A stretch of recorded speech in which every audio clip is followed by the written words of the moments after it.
pa o mi hing lum tang na kip ke sang mel pa khoi pak pal bang in vul thei na bol sa pa khoi pa par nam chin bang kanun na kapalai hong zang o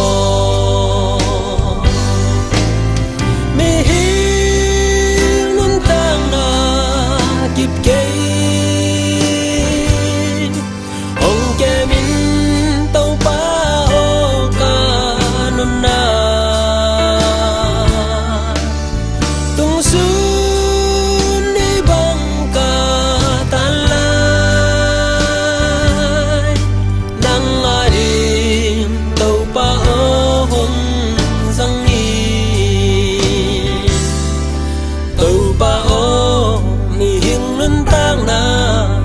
kip ke sim lê tung khoar zin ni ka i a hong lê din ka ram pi hak sat na hong kha in kham kong zing ka tun dong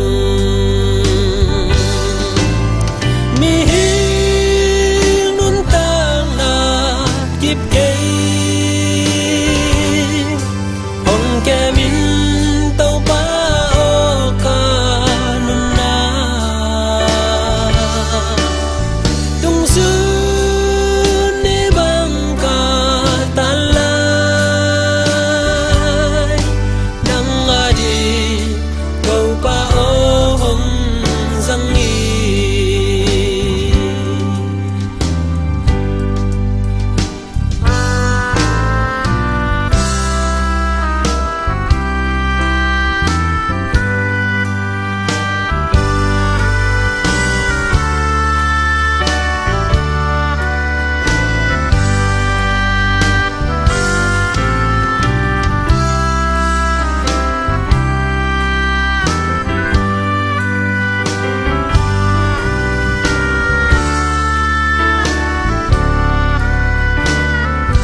nang ading tàu pa o hong